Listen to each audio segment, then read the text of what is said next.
इस news channel पर जो भी वक्ता ने कहा वो उसकी अपनी राय है, जिसकी पुष्टि नेशन न्यूज इंडिया नहीं करता। ने आज मीटिंग करी और महापर्व सिर पर है और क्या लगता है कि सब लोग संविधान बचाने की बात कर रहे हैं कि संविधान खतरे में है। संविधान खतरे में, दलित नेता खतरे में है। देखो ऐसा है कि ये जो आप जानते हैं कि जो हमारी दिक्कत है मतलब पहले से ही रही है। स्वतंत्रता के बाद ही जो है ना जिस तरह से संविधान को पूरी तरह से संविधान को पूरी तरह से तो लागू करने की कोशिश किसी ने की नहीं है।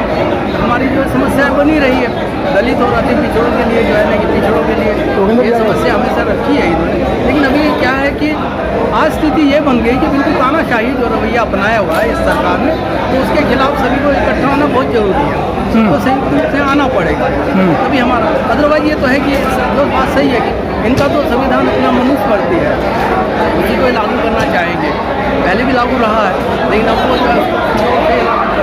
इस संविधान को धीरे धीरे मैं एक आपके सामने एक स्टेटमेंट बता देता हूँ कि समय जो है ना सुब्रमण्यम स्वामी ने एक बात कही थी कि हम ना तो आरक्षण को छेड़ेंगे ना हम संविधान को छेड़ेंगे, लेकिन हम दोनों को जो है निष्क्रिय कर देंगे। तो सवाल ये था कि ये पता भी नहीं चलने देंगे और धीरे धीरे जो है जैसे आरक्षण का सत्यनारायण जो भी काम करते हैं वो पहले आपको संकेत कर देते हैं, आपको संकेत दे देते हैं ये हम करने जा रहे हैं। बैकेंड चलैया ने जब समीक्षा की बात हुई थी आपको संकेत दिया था कि हम संविधान को चेंज करेंगे, लेकिन उसके बाद भी आप लोग सोते रहे।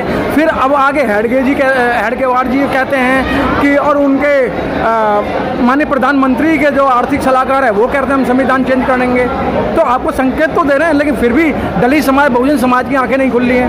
वो एक समस्या बिल्कुल ठीक कह रहे हैं। बहुजन समाज जो है ना बड़ा धीरे धीरे जाएगा इसमें।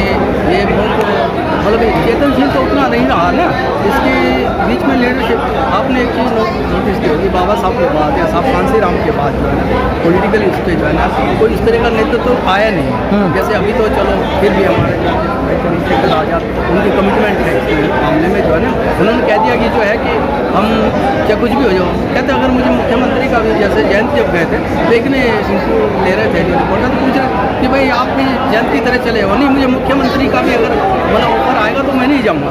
अभी भी उन्होंने बोला रिसेंटली जो है ना कि जब उसने अपना नेशनल दलित नेशनल वो अपना नेशनल जो है ना उसने वाला जो है शंभू सिंह ने पूछ लिया कि आप जो है ना कि कभी जाओगे भाजपा के साथ, तो उन्होंने कहा कि आप क्या कहते हैं, आपका दिल क्या कहता है।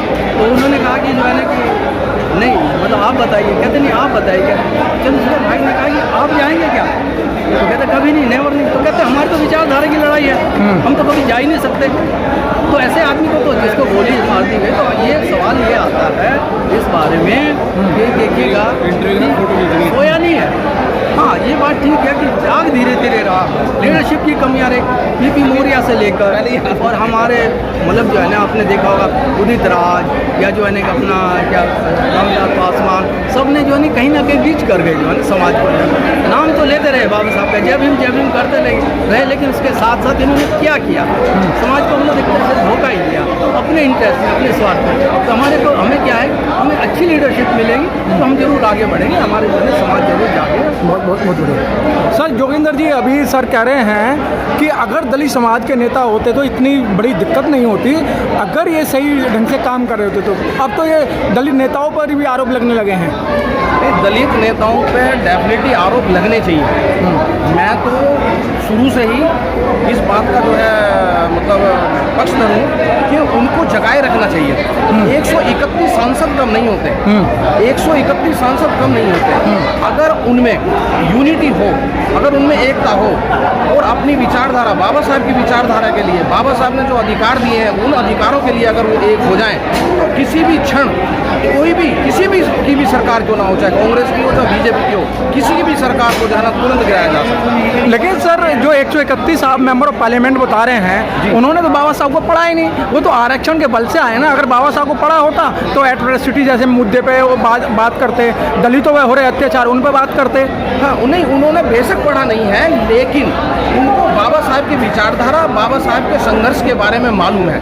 जब वो चुनाव में जाते हैं या पब्लिक में जाते हैं तो मैं डेफिनेटली आपको बता रहा हूँ, बाबा साहब की फोटो जरूर लगाते हैं और जय भीम भी बोलते हैं। वो उन्हें उनके संघर्ष के बारे में सब कुछ मालूम है, लेकिन वो अपनी पार्टी की विचारधारा से इसलिए बंधे हुए हैं। वो हमेशा ये बोलते हैं कि हम दलितों की वोट से नहीं जीते हैं, हम इन लोगों की वोटों से जीते हैं। पर ऐसा नहीं है, क्योंकि जिन लोगों के वो गुलाम हैं, जिन लोगों के वो मानसिक गुलाम है, वो तो मात्र 10% हैं। 90% लोग उनको वोट देते हैं और 90% लोग या तो जाति के आधार पर देते हैं या किसी संबंध के आधार पर देते हैं, तो उनको या धर्म के आधार पर देते हैं।